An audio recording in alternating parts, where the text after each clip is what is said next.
Hi welcome to Maha's கிச்சனுக்கு எல்லாரையும் welcome பண்ணேன். இன்றைக்கி நம்ம பார்க்க போகிற ரெசிபி என்ன அப்படின்னா, காத்தால செஞ்ச இட்லி மீதமாயிடுச்சு. மீதமான இட்லியை வச்சு ஒரு அமேசிங்கான இட்லி உப்புமா பண்ண போகிறோம். ஸோ அதுக்கு பாருங்கள், நான் இட்லி ஒரு 7 இட்லி இருந்தது, இதை உதுத்து வச்சுருக்கேன் நல்லா. இதுக்கப்புறம் நமக்கு மஞ்சள் பொடி ஒரு டேபிள் ஸ்பூன் வேணும், ஒரு டீஸ்பூனு. கடலைப்பருப்பு ஒரு 2லேருந்து 2.5 டேபிள் ஸ்பூனு. பெரிய வெங்காயம் ஒரு 2 வெங்காயத்தை இது மாதிரி பொடியாக கட் பண்ணி வச்சுருக்கேன். ஒரு 2 பல்லு பூண்டு எடுத்து அதை சின்னதாக இப்படி சாப் பண்ணி வச்சுருக்கேன். ஒரு 4 சில்லி, ரெட் சில்லி எடுத்து வச்சுருக்கேன், காஞ்ச மிளகா, கடுகு, உளுத்தம்பருப்பு, கருவேப்பிலை, தேவையான அளவு உப்பு, அப்புறம் பெருங்காய பவுடரு ஒரு சிட்டிக்கை போட்டுக்கோங்க, தேவையான அளவு எண்ணெய். இப்போது இந்த இதை எப்படி இட்லி உப்புமாவை சீக்கிரமாக நம்ம செஞ்சு குழந்தைங்களுக்கு சூடாக கொடுத்தோம். ஏன்னா இட்லி மீதமாச்சுன்னா குழந்தைங்க சாப்பிட மாட்டாங்க. இதை எப்படி பண்ணலான்னு பார்க்கலாம் வாங்க, வீடியோக்குள்ளே போகலாம். இப்போ பாருங்கள், இந்த இட்லியை உதுத்து இப்படி வச்சுருக்கோம் இல்லையா, இதில் நம்ம ஒரு சிட்டிக்கை மஞ்சள் பொடி போட்டுக்கிறோம். இந்த மஞ்சள் பொடி போடும்போது ஒரு நல்ல கலர் கொடுக்கும், அதுக்காக கொஞ்சமாக எண்ணெய் கையில் விட்டுக்கோங்க.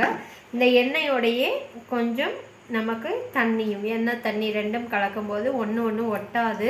கொஞ்சம் அந்த இட்லியும் நல்லா உதுக்கிறதுக்கு நல்லா வரும், கலரும் அதில் சேர்ந்துக்கும். இப்போது இதில் லைட்டாக உப்பு, அதாவது ஆல்ரெடி இட்லியில் உப்பு இருக்கும். நீங்கள் இந்த இதெல்லாம் தாளிக்கும் போது போடும்போது கொஞ்சம் உப்பு பத்தாத மாதிரி இருக்கும் இல்லையா, அதனால் லைட்டாக உப்பு போட்டுக்கோங்க, ரொம்ப போட வேண்டாம். இதை பாருங்கள், நான் ஒரு சின்ன டீஸ்பூன் தான் கொஞ்சமாக போட்டிருக்கேன். இதை போட்டுட்டு நல்லா தண்ணி விட்டு இப்படி தெளித்து நல்லா உதுத்துக்கோங்க. உதுத்துட்டு அடுத்து இப்போது அடுப்பை பற்ற வச்சு என்ன பண்ணுறோன்னு பார்க்கலாம். இப்போது ஸ்டவ் ஆன் பண்ணிட்டோம். இப்போது நல்லா ஹீட் ஆகணும். ஹீட் ஆனதுக்கப்புறம் நம்ம வானொலி ஹீட் ஆனோடனே ஆயில் விட்டுக்கிறோம். ஆயில் கொஞ்சம் நல்லாவே விடுங்க, அப்போ தான் இட்லி உப்புமாவுக்கு நல்லா டேஸ்ட் இருக்கும். ஆயில் விட்டுக்கலாம். இப்போது எண்ணெய் நல்லா காஞ்சிருச்சு. இப்போ கடுகு, உளுத்தம்பருப்பு நம்ம சேர்க்குறோம். கடுகு, உளுத்தம்பருப்பு சேர்த்தி கொஞ்ச நேரத்துலையே நம்ம கருவேப்பிலை ஆட் பண்ணுறோம். கருவேப்பிலை, இந்த கடுகு, உளுத்தம்பருப்பு எல்லாம் நல்லா பொரிஞ்சு வருது பாருங்கள். நல்லா பொரிஞ்சு வரும்போது வரமிளகாய் இருக்கு இல்லையா, காஷ்மீரி சில்லி தான் எடுத்திருக்கேன்.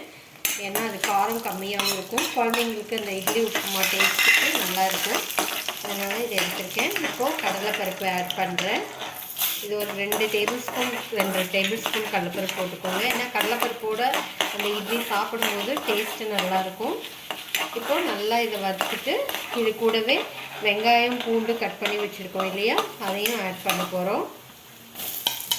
ரொம்ப சிம்பிளாக, சீக்கிரமாக, குயிக்காக. வீட்டில் மீதமான இட்லி மீதமாச்சுன்னா குழந்தைங்க சாப்பிடவே மாட்டாங்க. ஆனால் நீங்கள் இப்படி பண்ணி கொடுத்தீங்க அப்படின்னா நல்லா டேஸ்ட்டாக சாப்பிட்டுப்பாங்க. ஸோ இதை நல்லா இந்த வெங்காய ஸ்மெல்லு நல்லா பச்சை வாசனை போகிற வரைக்கும் நல்லா வதக்கிக்கோங்க. இப்போது நல்லா வதங்கிடுச்சு. வதங்கினோன்னே இதில் நம்ம கொஞ்சமாக பெருங்காயத்தூள் போடணும் சொன்னேன் இல்லையா, அது பெருங்காயத்தூள் போட்டுக்கிட்டோம். இதில் கொஞ்சம் லைட்டாக உப்பு ஆட் பண்ணுங்கள், ஏன்னா இந்த வெங்காயத்துக்கு கூட கொஞ்சம் உப்பு இருந்தால் தான் அது டேஸ்ட் நல்லாயிருக்கும். ரொம்ப லைட்டாக ஆட் பண்ணுங்கள். இப்போது இது நல்லா வதங்கிடுச்சு. இந்த ஸ்டேஜில் நம்ம இந்த இட்லியை உதுத்து வச்சுருக்கோம் இல்லையா, இதை நம்ம போட்டு நல்லா ஒரு பரட்டிட்டு இறக்கிடணும். தேவைப்பட்டால் மேலே கொத்தமல்லி தழை தூவிக்கலாம். அப்படி இப்படியே நீங்கள் எடுத்து கொடுத்தீங்கனாலும் குழந்தைங்க அந்த வெங்காயம் கடலைப்பருப்போடு இருக்கிறதுனால டேஸ்ட் நல்லாயிருக்கும், சாப்பிடுவாங்க. இப்போ பாருங்கள், நல்லா ஒரு பரட்டி எடுத்துட்டோம். இந்த ஹீட்லேயே அந்த வெங்காயத்தோட இந்த இட்லியும் நல்லா மெர்ஜாயிடுச்சு. இப்போ இந்த டைமில் இதை சூடாக எடுத்து நம்ம குழந்தைங்களுக்கு சாப்பிட்றதுக்கு கொடுக்கலாம். சிம்பிளான ஈஸியான இட்லி உப்புமா ரெடி. பொதுவாக குழந்தைங்க உப்புமா சாப்பிட மாட்டாங்க, ஆனால் இட்லி உப்புமாவை ரொம்ப லைக் பண்ணி சாப்பிடுவாங்க. நம்மளோட இட்லி உப்புமா ரெசிபியை நீங்களும் ட்ரை பண்ணிவிட்டு சேனலை லைக் பண்ணுங்கள், ஷேர் பண்ணுங்கள், சப்ஸ்கிரைப் பண்ணுங்கள், முக்கியமாக கமெண்ட் பண்ணுங்கள். தேங்க்யூ.